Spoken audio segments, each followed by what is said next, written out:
आज हम बात करेंगे संस्कृत विषय में। नया टॉपिक है, संस्कृत विषय है, नया टॉपिक है उपसर्ग, उपसर्गाः। ठीक है, उपसर्ग वे शब्दांश जो शब्द के आगे लगकर, वे शब्दांश जो क्रिया के आगे लगकर उसका अर्थ बदल देते हैं, क्या कहलाते हैं? उपसर्ग कहलाते हैं। ठीक है, संस्कृत में मुख्य रूप से कितने उपसर्ग होते हैं? 22। संस्कृत में मुख्य रूप से 22 उपसर्ग होते हैं। वे शब्दांश, शब्दांश मतलब ये शब्द नहीं होंगे, केवल शब्द के अंश मात्र होंगे। और क्या करेंगे? उसमें जब शब्द में लगेंगे या धातु में लगेंगे तो क्या करेंगे? उसका अर्थ बदल देंगे। संस्कृत में धातु में लगेंगे और अर्थ बदल देंगे। जैसे कोई भी धातु है, ह्री धातु है, ह्री अर्थ हरण करने के अर्थ में। अब इस ह्री धातु में यदि कोई उपसर्ग लगा तो वो उपसर्ग क्या करेगा? इसका अर्थ बदल देगा। क्यों? क्योंकि ह्री धातु का अर्थ अलग था और उपसर्ग लगने पर इसका अर्थ अलग हो जाएगा। ह्री हरण करना, ह्री धातु हरण करने के अर्थ में, हरण करना। ठीक है, अब इस ह्री धातु का यदि हरण करने के अर्थ में अनुहरति अर्थ मैंने लगा दिया। ठीक है, यदि मैंने अर्थ अनु उपसर्ग जोड़ के लगा दिया तो अर्थ बदल गया। ठीक है, यदि मैं कोई दूसरी धातु लूं, गम धातु लूं, और उस गम धातु में मैं यदि दूसरी धातु उपसर्ग लगाऊं और अर्थ बदल जाए तो वो क्या कहलाएगा? उपसर्ग। जिस धातु में यदि जो उपसर्ग लग रहा है, जो भी उपसर्ग लग रहा है जिस भी धातु में, तो उस धातु का वो अर्थ बदल देगा। यही इसका मुख्य कार्य है। उपसर्ग का कार्य क्या होता है? उपसर्ग का कार्य यही होता है कि धातु के तो वो आगे जुड़ता है, एक बात। दूसरी बात, और धातु के आगे जुड़ करके वो उस धातु का, उस शब्द का अर्थ बदल देता है। ये दूसरी मुख्य बात है। इन 22 उपसर्गों की हम बात करें तो कौन कौन से आते हैं? प्र, प्रा, अप, सम, अनु, अव, निर, निस, दुर, दुस, वी, आंग, नी, अधि, अपि, अति, उत, सु, प्रति, परि, उप। ये सभी क्या हैं? ये सभी 22 उपसर्ग हैं। ये 22 उपसर्ग संस्कृत में हमारे दे रखे हैं। इन 22 उपसर्गों के पर्टिकुलर अलग अलग अर्थ हैं। ठीक, इनका मुख्य रूप से कोई वास्तविक अर्थ नहीं होता है। धातु के साथ लगकर इनका अर्थ अपने आप बदलता चला जाता है। ये सबसे इंपॉर्टेंट बात है। ये उपसर्ग धातु के अर्थ को बदलने में ही प्रयुक्त होते हैं। उपसर्गाः क्रियायोगी, उपसर्ग क्या होते हैं? क्रिया के योग से लगते हैं। फिर क्या करते हैं? ये अर्थ को बलाद अन्यत्र नीयते, बलाद अन्यत्र नीयते मतलब क्या है कि ये बलपूर्वक उस उपसर्ग के अर्थ, वो धातु के अर्थ को क्या करेंगे? अन्यत्र ले जाएंगे, अर्थात दूसरी जगह ले जाएंगे।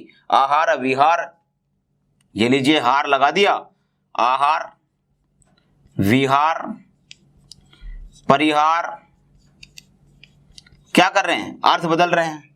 हार, आहार, विहार, परिहार, ये क्या कर रहे हैं? इसका अर्थ बदल रहे हैं। जो ह्री धातु थी उसका मुख्य रूप से अर्थ बदल रहे हैं। इसी प्रकार से जैसे प्र, परा, अप, सम, अनु, अव, निर, निस, दुर, दुस, वी, आंग, नी, कोई सी भी आप उपसर्ग ले लें और उनका किसी भी धातु में संयोजन करें, आप देखेंगे कि उसका अर्थ बदल जाएगा। यदि मैं ले निर ले लूं, निर में यदि मैं क्या करूं? गम धातु जोड़ूं, लट लकार प्रथम पुरुष में मुझे बनाना है तो क्या बनेगा?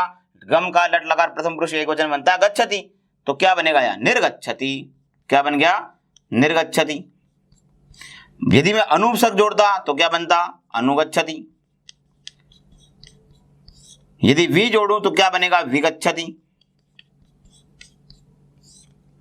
प्रति जोड़ूं तो क्या बनेगा?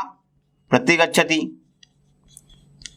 ये क्या कर रहे हैं? ये उपसर्ग, ये निर है। ठीक है, और जैसे कि निर के अलावा मैं मान लेते हूं दूसरा मैंने ले लिया अनु।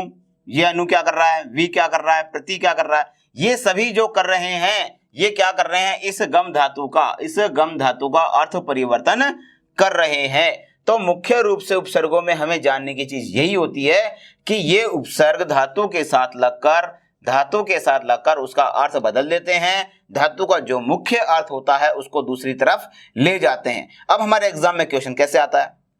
एग्जाम में कोई भी क्वेश्चन आ जाए तो वहां दिया रहता है, कोई वाक्य दिया और आपको दे देता है कि प्रति उपसर्ग है, प्रति उपसर्ग के साथ में यदि आपको मैं कहूं कि प्रति उपसर्ग के साथ में कोई दूसरी धातु लगाइए या धातु जोड़िए और वहां पर लकार आपको दे देगा और ये लकार देके ये कहेगा कि आप उसका प्रथम पुरुष एक वचन में, प्रथम पुरुष और एक वचन में रूप बनाइए, वो ये दे देगा।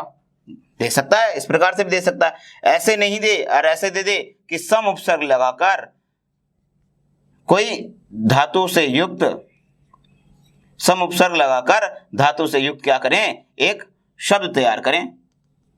तो आप कर देंगे कोई सा भी धातु लगाकर, ठीक है। उसमें क्या करेंगे, जैसे मान लेते हैं परिहार अपनी धातु दे रखी है, हीरी धातु दे रखी है, मैं यहां लगा दूं सम और हार मैं लगा दूं, ठीक है।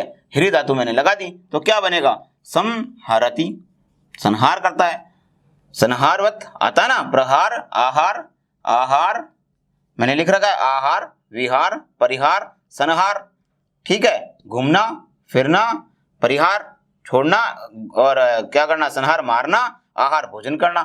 धातु क्या थी, ह्री धातु थी। और क्या किया अपन ने, इन शब्द के साथ लगा करके, इन धातुओं के साथ लगा कर, किसको, इन उपसर्ग को लगा करके अपन ने क्या किया, अर्थ परिवर्तन कर दिया।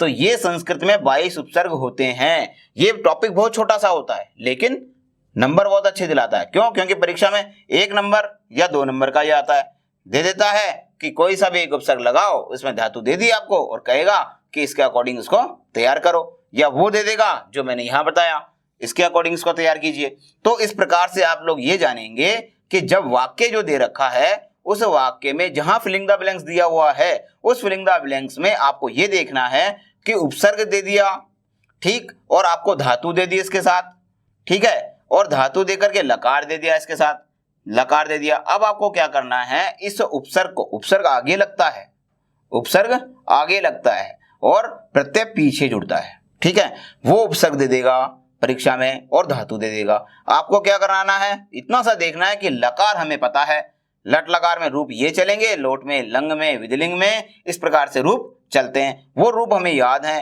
तो हम क्या करेंगे, उस धातु के जस्ट आगे की तरफ हम क्या करेंगे, इन उपसर्गों को जोड़ देंगे। इन उपसर्गों के कारण से केवल अर्थ में ही परिवर्तन होगा, ये ध्यान रखिए, लकार में कोई परिवर्तन नहीं होगा।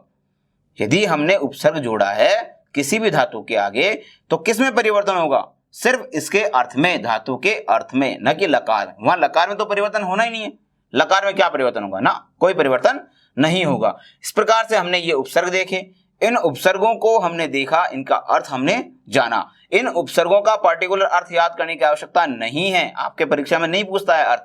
और दूसरी बात, आपको सिर्फ धातु दे करके ये कहेगा कि इस लकार में इसको बनाओ, वो ये नहीं कहेगा कि आप इनके अर्थ दीजिए, क्या बनेगा क्या बनेगा ना।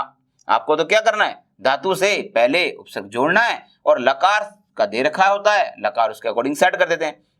गम धातु की हमने बात की थी, गम धातु में हमने ये कहा था कि लट लकार में रूप बनाना है, तो हमें पता है गच्छति बनता है, लट लकार प्रथम पुरुष एक वचन में, गच्छति गच्छता गच्छन्ति, गच्छसि गच्छता गच्छत, गच्छामि गच्छावे गच्छामि। यदि उसने कह दिया निर लगा दो तो निर कहीं पे भी लगा दो, निर्गच्छति निर्गच्छता निर्गच्छन्ति, बन गया, तैयार हो गया। उसमें कोई चेंज करने की आवश्यकता पड़ी ना, लकार में कोई चेंज नहीं हुआ।